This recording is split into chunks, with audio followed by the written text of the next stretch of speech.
청라 이야기가 많았죠. 숲세권. 숲세권은 왜 들어가요? 옆에 숲이 있으니까 여긴 숲세권이니까 숲세권 아파트 오세요라고 하면 이런 숲세들아 하면서 한마디 해주시면 됩니다. 숲세권은 뭐예요? 공기 좋은 데로 가겠다는 거죠. 근데 청라 공기 어때요? 거주하셨던 분들 이야기 들어보면 청라 김포는 공기가 좋지 않다. 이런 이야기들을 많이 하시는데 숲세권이라는 말을 청라에서 쓰긴 좀 그렇죠. 숲이 조금 있는데 여기를 가지고 숲세권이라고 부르긴 그렇고 차라리 그냥 저기 뭐 용인 처인구 이런 데가 숲세권이다. 그러면 이해라도 가지.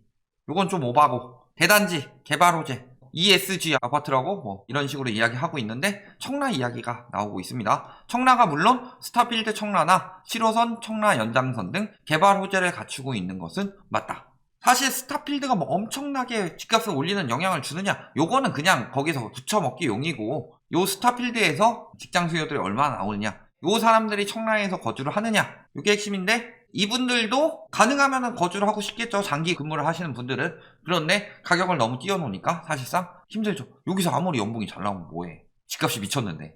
그 다음에 7호선 연장선, 이거 물론 호재입니다. 그런데 문제는 뭐냐, 이걸로 너무 뛰었다. 수도권에 있는 대부분의 지역들 보면은 교통호재가 있는 지역들은 집값을 너무나도 많이 뛰었다. 대표적으로 GTX고, 그 다음에 뭐 7호선 연장, 5호선 연장, 3호선 연장 뭐 이런 걸로 여기저기 엄청 많이 띄우죠. 근데 문제는 예를 들어서 집값이 이 정도면은 서울 접근성 높아지고 뭐 여러 가지 교통 호재들이 있어서 요 정도까지 뜰 정도다. 그러면 여기서 요만큼 띄우고 말았어야 되는데 어떻게 띄웠냐? 안 됐다가 늦춰지다가 또 띄우고, 된다고 하면 또 띄우고, 뭐 하니까 또 띄우고, 풍선 효과 하니까 또 띄우고 해서 이만큼이나 올려버렸다. 그러면 다시 이만큼 떨어지는 건 기본이라는 거죠. 자, 완성형 도시로 거듭나는 청라, 막 부동산 시장은 어떠냐? 개발 호재 풍성에서 훈풍 부는 청라, 전망도 맑다. 의료 복합타운도 들어온다. 물론 호재인데 너무나도 거품을 많이 붙였죠. 그게 문제라는 거예요. 계속 말씀드리는 거는 계속 오른다고 했는데 송도, 청라 하락거래 나왔다. 그래서 저번에 송도는 다뤘고 이번에 청라를 다루는 것이다. 특히 인천 같은 경우는 공급이 쏟아진다고 그랬죠. 인근에 계속 공급이 들어오고 있고, 그 다음에 청라 같은 경우는 가격이 그렇게 올려놨는데 청라만 개발했어요? 거기? 무원시티라고 근처도 개발했죠. 여기저기 다 개발해놓고서도 계속 오른다는 게 말이 안 되죠. 수요가 그만큼 받쳐주느냐, 그 가격을 감당할 만한 무슨 수요들이 많이 들어왔어요?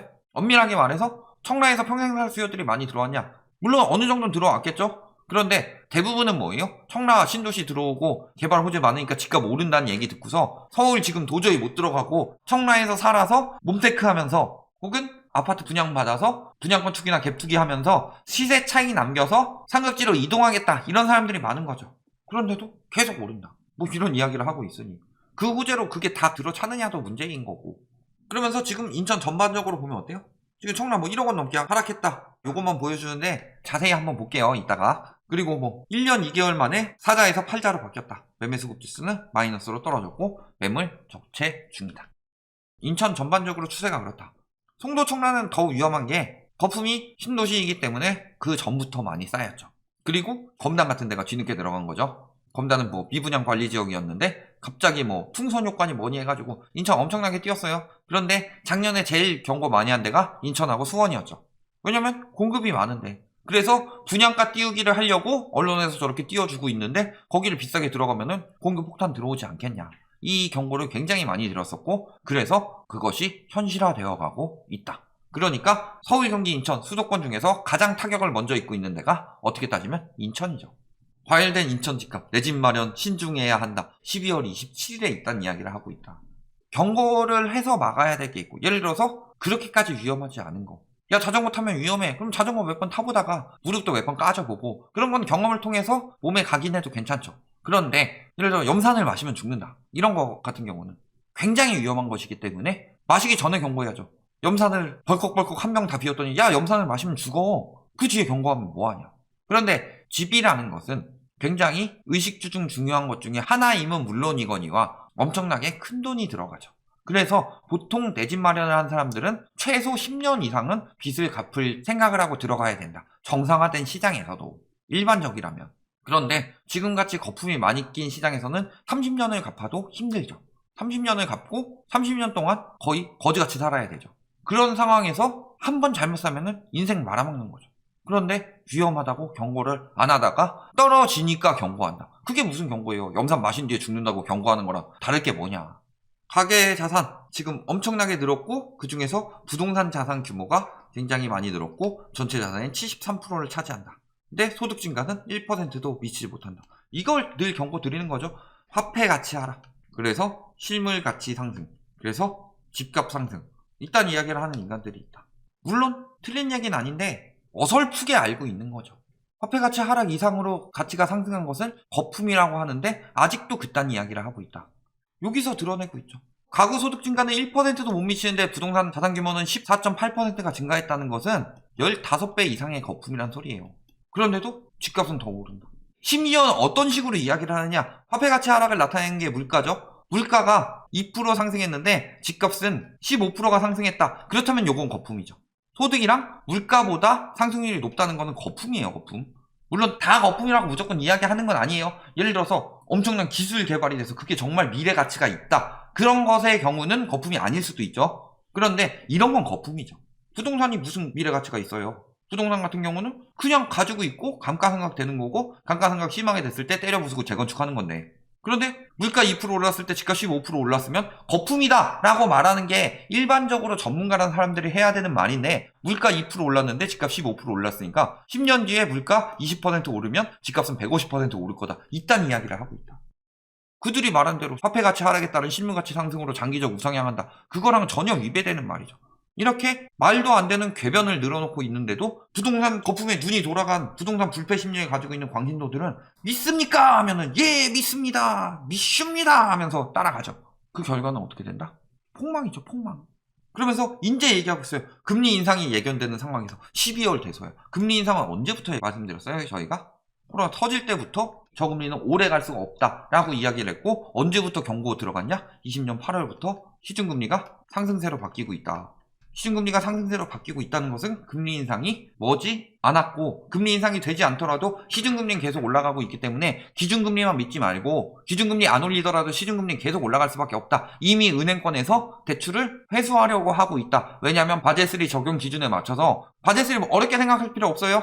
라이트하우스가 왜 바젤3를 자세히 설명을 안 해주냐. 솔직히 그게 뭐 엄청나게 도움된다 뭐 이런 거라기보다는 핵심만 제대로 꿰고 있으면 되죠. 핵심은 뭐예요? 미래 손실 대비해서 은행권에서 자본을 더 확보해야 되고, 가계에서는 미래 손실 대비까지 생각을 해서 돈을 빌려야 되는 것이다. 그래서 DSR이 들어가는 거고, 대출 규제가 들어가는 것이다. 그리고 금리 인상이 들어가는 것이다. 대출 회수를 하려고 하는 것이다. 그런 상황에서 시중금리 상승세가 있었다는 것은 은행에서 지금 기준금리는 그대로인데 대출을 회수를 들어가고 있고 지금부터 계속 위험해지고 있다 경고를 했는데, 1년 4개월이 지난 시점에서 인재서에 경고를 하고 있으니, 그래서 인재서라도 경고해주는 사람은 그래도 그나마 양반이에요. 지금도 오른다고 말한 인간들은 진짜 사기꾼들이고. 전세가격지수, 매매가격지수 보면 어때요? 매매가격지수 꾸준히 떨어지고 있죠. 전세가격지수 막 튄다 하더니 계속 떨어지고 있죠. 자, 청라, 송도 이런데 다주택자들 은근히 많이 들어갔죠. 신도시이기 때문에. 뭐라 그래요? 종부세 부담을 세입자에게 떠넘긴다. 종부세 부과 시점 언제예요? 12월 1일.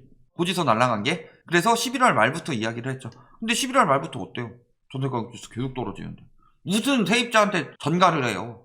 요거 7월에 치는 거는 문제가 있다고 그랬습니다. 전반적으로 전세가율이 하락하고 있는 추세고, 그 추세는 갭이 늘어나고 있다는 뜻이죠.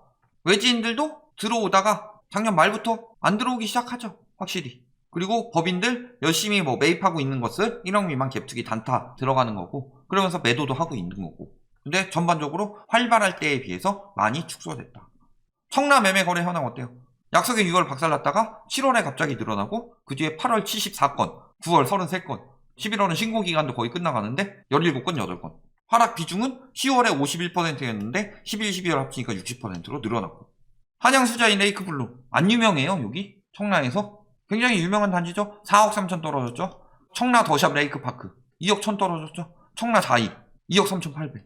국평이 지금 4억 3천 떨어진 데도 있는데, 왜 올라갈 때는 신고가 막 수십억씩 올라간 거부터 미리 얘기하면서 떨어진 거는 엄청 떨어진 거를 중심으로 이야기를 하질 않냐, 언론에서. 제일 많이 거래된 아파트는 10월 이후 지금 거래 신고가 뜨지 않고 있죠. 그 다음에 2위인 아파트는 어때요? 고점 찍었다가 굉장히 많이 떨어졌죠. 8월만 해도 9억 4천이었는데 9억, 그 다음에 8억 5천까지 떨어졌다. 세 번째로 많이 된 단지도 정점 찍고 떨어지고 있죠. 이미 호가는 8억 5천인데 8억 나와도 안 팔리고 있고, 5억 8천, 얘는 아직 5억 9천인데 실질적으로 호가도 고점 대비로 많이 떨어졌죠. 그 다음에 여기도 6억 7천 8백 나오는데 최저호가 5억 9천까지도 나왔다. 근데도 안 팔린다. 갭은 당연히 벌어졌죠. 전세 가격 끌어올려서 올린다더니 전세 가격 조금 올리다 멈췄죠. 왜냐면 저금리 때문에 올랐던 거라서 금리가 다시 상승되고 있는 이상은 한계가 있었다. 네 번째로 많이 된데 여기 거래하고서 쭉 안 되다가 한 건, 여기는 10억대까지 찍다가 지금 8억대 거래로 떨어진 것도 나오고 있고, 그 다음에 여기도 9월 대비로 소폭 떨어졌는데 10월 이후 거래 안 되고 있고, 호가는 8억 5천, 9억 2천, 그 다음에 7억 7천. 갭은 당연히 많이 벌어졌고, 얘 매매가 떨어져서 갭이 줄어든 거죠.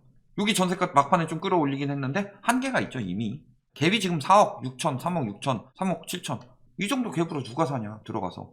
초기 자본이 굉장히 많이 필요한데 7, 8, 9 마찬가지죠. 거래 안 되거나 떨어지거나 얘만 치솟고서 8월부터 안 되고 있죠. 9월부터 안 되고 있죠. 10월부터 안 되고 있어요. 최종 거래만큼의 호가, 그 다음에 이거 호가 높이니까 당연히 거래 안 되죠. 갭은 엄청나게 벌어졌고, 다 이런 상황이다. 매물 쭉 늘어났죠. 감소하고 있는 것 같더니 갑자기 확 늘어났죠. 전세는 말할 것도 없고 월세도 말할 것도 없고. 아니 전세 월세 매물이 이렇게 넘치는데 전세 가격 월세 가격이 오르는 게 말이 안 되는 거지. 지금 전 지역에서 이러고 있어요. 계속 보여드리는 거고, 혹시나 뭐 아닌데 우리 동네는 아닌데요 할까봐 이게 댓글 달아가지고 우리 동네는 아닌데요 와서 직접 부동산 분위기 보시죠. 다 나오는데 입주 어때요? 내년 올해 2배죠. 내후년은 2.5배 넘죠. 그리고 32,000가구 중에서 18,000가구 이상이 서구에 집중되어 있다. 서구에는 물론 청라만 있는 건 아니죠. 뭐 검단도 있고 루원시티도 있고 뭐 여러가지 많이 있는데, 서구에 집중적으로 입주가 들어온다는 얘기는 무슨 소리예요? 니들이 여태까지 공급 때문에 올라간다고 했으면 공급 때문에 떨어진다는 이야기도 할 줄 알아야 된다 라는 거죠.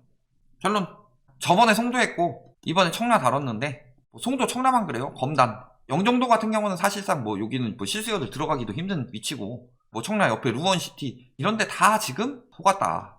거품만 잔뜩 껴있고, 인천 풍선 효과로 계속 얼마나 갔어요. 오래 갈 수가 없는 시장이었는데 낚였다. 그렇다면 오래 갈 수가 없는 시장에서 저렇게 들어갔고 가격이 지금 벌써부터 억 단위로 빠지고 있다는 거. 그러면은 조만간 어떻게 될 것이냐. 답은 나와 있죠. 여기까지 말씀드리겠습니다.